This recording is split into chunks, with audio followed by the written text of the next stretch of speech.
Kita mulai. Assalamualaikum warahmatullahi wabarakatuh. Selamat malam. Salam sejahtera untuk kita semua. Rabbi zidni ilman warzuqni fahman. Amin amin rabbil alamin. Allahumma sholli ala sayyidina Muhammad wa ala sayyidina Muhammad. Rabbi zidni ilman warzuqni fahman. Amin amin ya rabbil alamin. Nah, buku malam ini berjudul Misteri Nyawa dari Muhammad Ashif Muhsini. Nah, jadi ini adalah penulis dari Tajikistan. Dia seorang profesor. Profesor Muhammad Ashif Muhsini. Kemudian dia mengajar di berbagai kampus dan aktif dalam gerakan sosial di Tajikistan dan juga di Afghanistan. Nah, Misteri Nyawa ini buku tentang nyawa tentunya, menyoal mengenai apa sih itu esensi nyawa, apakah orang yang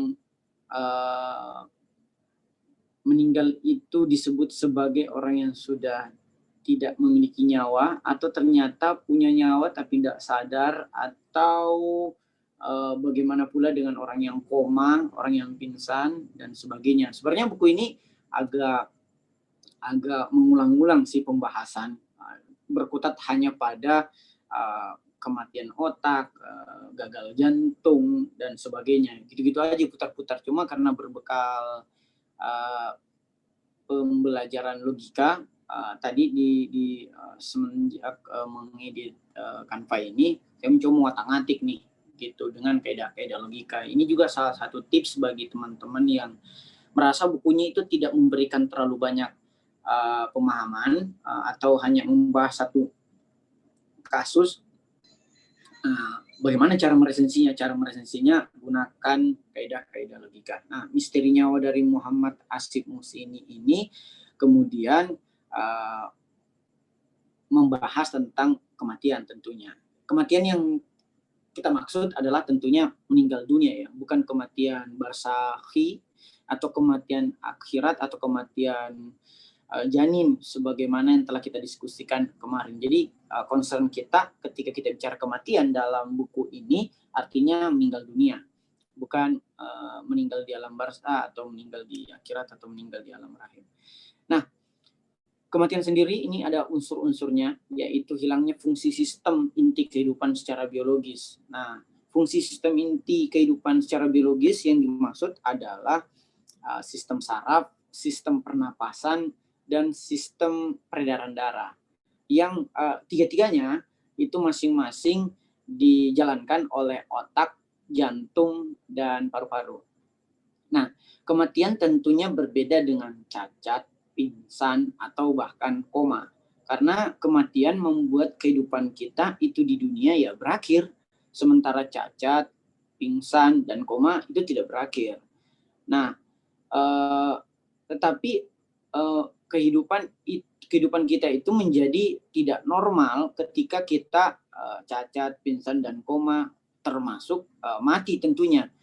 Namun perbedaan mendasar lainnya selain kematian itu membuat kita hidup kita berakhir, beda dengan cacat, pingsan, dan koma yang membuat hidup kita itu sebenarnya belum berakhir. Kematian itu seringkali pula ditandai dengan adanya pemakaman. Walaupun tidak semua kematian itu atau meninggal dunia itu kemudian langsung diiringi dengan pemakaman. Ini terlepas dari jenis-jenis pemakamannya, apakah mau dikubur, apakah mau dibakar, apakah mau dikremasi, atau teknik-teknik pemakaman atau pemulasaran lainnya. Tetapi pemakaman sebenarnya bukan sesuatu yang identik, walaupun dalam hukum Islam ini ya wajib ya, tapi bukan identik karena agama-agama lain tidak mesti melakukan pemakaman atau bahkan penguburan. Nah, 3 sistem inti kehidupan yang dimaksud lebih lanjut kemudian dijelaskan adalah sistem saraf, peredaran darah, dan sistem pernapasan. Nah, sistem saraf sendiri tentunya dijalankan oleh otak, baik itu oleh batang otak, belakang otak kanan dan kiri, dan bagian otak-otak lainnya. Nah, berfungsi sebagai sistem kendali seluruh tubuh. Jadi otak ini sistem kendali. Nah, batang otak kemudian itu sebenarnya tidak dapat dicangkok atau ditransparansi. Nah, untuk organ-organ lain terkadang terdapat transparansi, apalagi dengan kemutakhiran atau kecanggihan teknologi medis saat ini. Nah, karena batang otak tidak dapat dicangkok atau ditransparansi, sehingga kematian batang otak sebenarnya hampir dipastikan menyebabkan kematian total. Walaupun ada beberapa case yang dirujuk dalam buku ini, ada orang yang sudah mengalami kematian batang otak tapi belum mati secara total, dia masih bisa jantungnya masih berdetak, paru-parunya masih aktif dan sebagainya dalam beberapa hari ke depan. Bahkan ada beberapa yang sembuh, utamanya bayi-bayi ya. Bayi itu terkadang mengalami kematian otak, tetapi beberapa jam atau beberapa hari kemudian dinyatakan hidup gitu. Sementara sistem peredaran darah dijalankan oleh jantung tentunya, yang terdiri dari beberapa bilik. Ini sangat-sangat saintis banget ya, sangat-sangat biologis banget ini penjelasan dalam buku ini. Jadi saya mencoba merefresh pelajaran-pelajaran IPA saya sewaktu SMA. Berfungsi sebagai pompa darah ke seluruh tubuh. Jadi itu fungsi dari jantung. Jantung kemudian dapat ditransplantasi, cangkok, diberi cincin jantung misalnya, dan alat-alat lainnya sesuai dengan perkembangan teknologi medis. Nah, sementara sistem inti kehidupan lainnya, yang ketiga, yaitu sistem pernapasan, dijalankan tentunya oleh paru-paru. Fungsi dari paru-paru sendiri itu memastikan kebutuhan oksigen bagi tubuh, dan paru-paru itu dapat kemudian dibantu dengan respiratori atau respirator dan alat-alat lainnya. Ini membuktikan bahwa sebenarnya inti terdasarnya adalah di batang otak, karena batang otaklah yang tidak dapat dicangkok sama sekali atau ditransplantasi sama sekali, berbeda dengan jantung maupun paru-paru. Nah, tetapi indikator kematian bukan semata-mata batang otaknya kemudian berhenti, akhirnya dia mati. Tadi kan sudah kita jelaskan bahwa ada beberapa case yang justru si pasien ternyata dapat hidup gitu, walaupun batang otaknya sempat dinyatakan telah mati. Nah, jadi indikator kematian sendiri itu adalah kehilangan 3 fungsi sistem inti kehidupan tersebut, baik itu batang otak dan jantung dan sebagainya. Tapi kalau cuma satu, misalnya cuma kematian otak, tapi paru-parunya dan jantungnya masih baik, ya dia tetap hidup. Tetapi mungkin dia koma atau tak sadarkan diri, ya bagaikan mayat hidup sih. Nah, sementara kalau kita gagal jantung tetapi paru-paru kita dan otak kita masih baik, misalnya, kita masih tetap hidup juga dengan tentunya transplantasi jantung dan bantuan alat-alat teknis medis lainnya. Nah, sementara kalau kita gangguan paru-paru, gangguan pernapasan atau biasa juga disebut sebagai ISPA secara umum ya, atau infeksi saluran pernapasan akut, tetapi saat yang bersamaan jantung dan otak kita baik-baik saja, ya kita tetap hidup dengan bantuan alat pernapasan seperti respirator dan alat teknis lainnya. Itu artinya even kita batang otak kita mati, kita belum dapat dikatakan mati secara total, sehingga kita belum bisa dimakamkan, atau bahkan organ-organ tubuh kita belum bisa dapat diambil untuk didonorkan kepada orang lain. Nah, tanda kematian, kalau kita mau bahas secara garis besar, yaitu secara non material, berpisahnya ruh dan jasad. Ini kalau pendekatan fikih atau pendekatan hukum Islam atau pendekatan agama. Tetapi itu kan sangat-sangat tidak ilmiah. Bukan tidak ilmiah berarti tidak benar ya, tetapi sangat-sangat tidak empiris atau tidak dapat diukur gitu, karena ruh kan tidak bisa diindrai gitu. Nah, sehingga muncullah definisi atau tanda kematian secara materi, yaitu terjadinya disfungsi otak, paru-paru, dan jantung, atau tidak berfungsinya lagi otak, paru-paru, dan jantung, dalam hal ini sebagai sistem inti dari kehidupan manusia. Jadi ini aja sih tanda kematian gitu. Kalau bahasnya non materi atau agama, ya berpisahnya ruh dan jasad. Kalau secara biologis, ya di fungsi otak, paru-paru, dan jantung. Nah, tetapi apakah mati itu dapat disebut sebagai akhir dari segala-galanya gitu. Nah, ketika saya memetakan, ternyata tidak semua mati atau orang yang dinyatakan mati itu benar-benar mati. Maksudnya apa? Bahwa ada memang yang disebut sebagai disfungsi absolut. Artinya memang sudah tidak berfungsi tiga-tiganya sistem inti kehidupan itu, yaitu otak, jantung, dan paru-paru. Jadi ini ditandai ke dalam matinya atau disfungsionalnya secara absolut dari otak, jantung, dan paru-paru. Nah, tapi ada juga yang disebut sebagai mati suri, yaitu ya sebagian orang mati memang itu ada yang hidup kembali. Ini mungkin disebabkan ia dinyatakan mati, tetapi sebenarnya belum benar-benar mati. gitu. Misalnya otaknya ternyata masih bekerja, tapi mungkin karena dirasa sudah dideteksi tidak bernafas, atau mungkin ada tanda-tanda kematian awam lainnya yang kemudian menyimpulkan para kerabat bahwa ini udah mati, ayo dikuburkan atau ayo dikafani, ya. Sehingga beberapa case kita dapati bahwa ada orang yang sudah dikafani tapi hidup kembali atau mati suri. Tapi saya belum pernah sih dapat secara fakta bahwa ada orang sudah dikubur hidup kembali, karena agak susah juga kalau Anda dikubur ya udah mati gitu loh. Karena Anda belum mati pun ketika Anda dikubur, ya Anda mungkin mati pas Anda dikuburkan. Tapi ini berbeda lagi misalnya kalau ada di film-film misteri atau karena kekurangan referensi saya. Mati suri itu menurut saya adalah kondisi dia di mana dinyatakan mati padahal belum benar-benar mati secara biologis.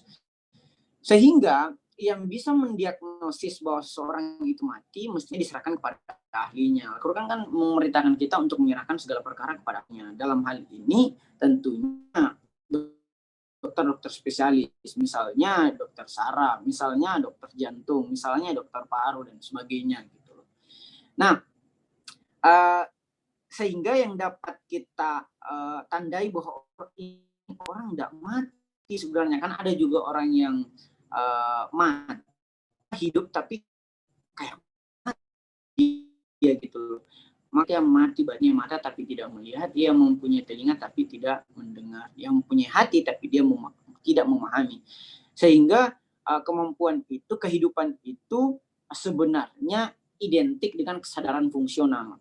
Maksudnya apa? Bahwa kita menyadari fungsi-fungsi kita di dunia ini, bukan fungsinya secara organik bahwa ya jantung memompa, otak mengendalikan, paru-paru itu memenuhi kebutuhan oksigen. Itu kesadaran fungsional secara organik, tapi kesadaran fungsional secara substansial artinya kita menjalankan fungsi-fungsi kemanusiaan kita, yaitu sebagai hamba gitu loh. Jadi itu sih kesadaran fungsional yang dapat menandakan bahwa seorang itu benar-benar hidup gitu.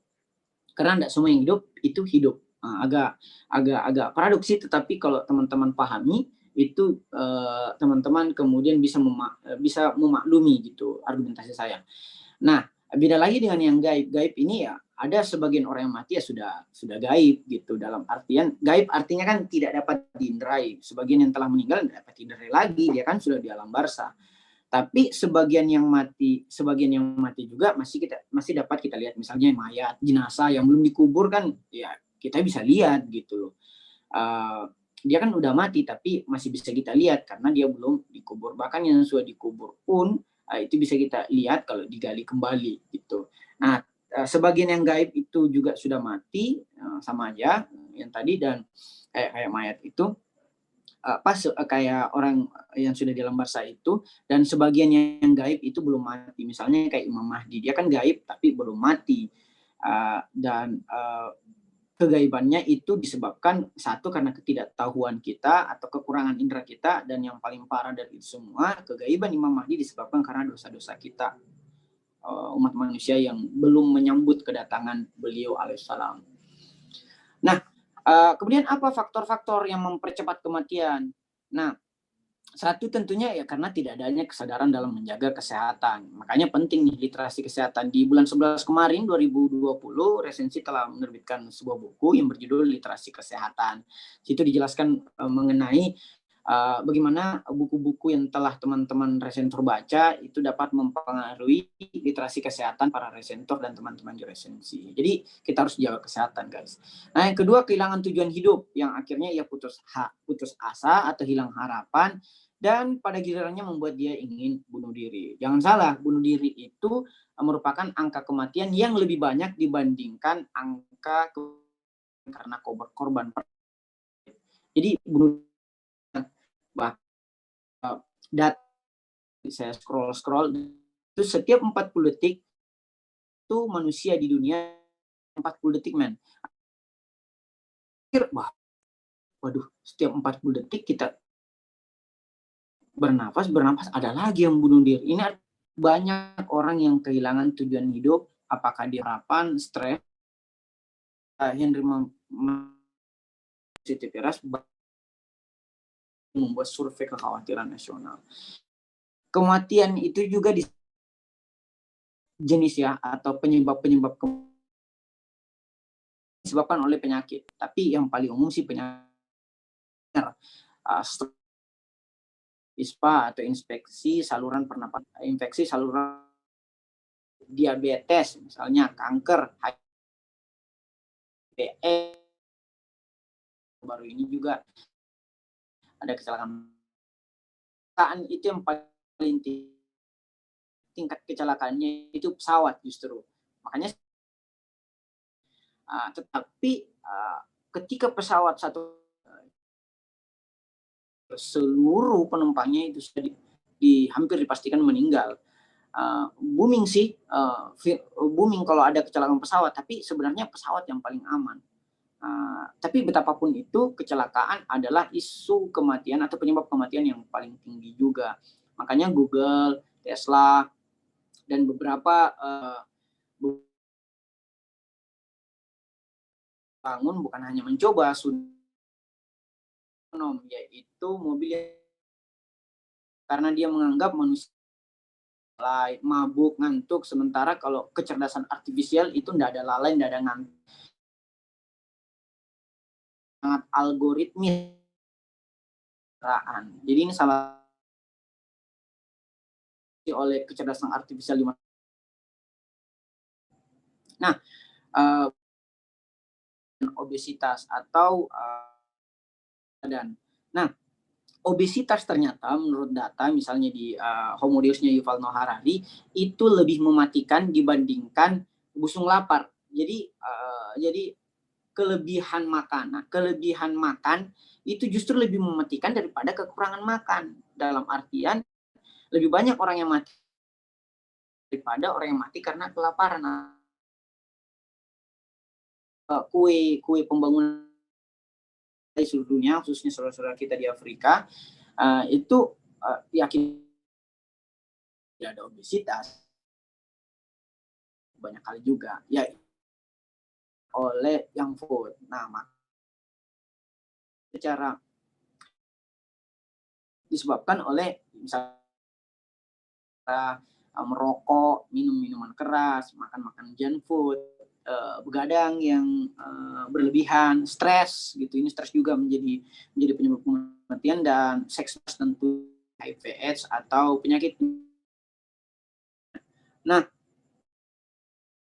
setelah kita dapat meningkatkan 3 hal, yaitu meningkatkan iman, aman, meningkatkan imun, kesehatan agar kita terhindar, meningkatkan iman, keyakinan agar kita terhindar dari stres dan kekacauan lahir dan batin, dan meningkatkan aman dengan menjaga diri agar terhindar dari kecelakaan dan pergaulan tidak benar, tidak baik, dan tidak sehat lainnya.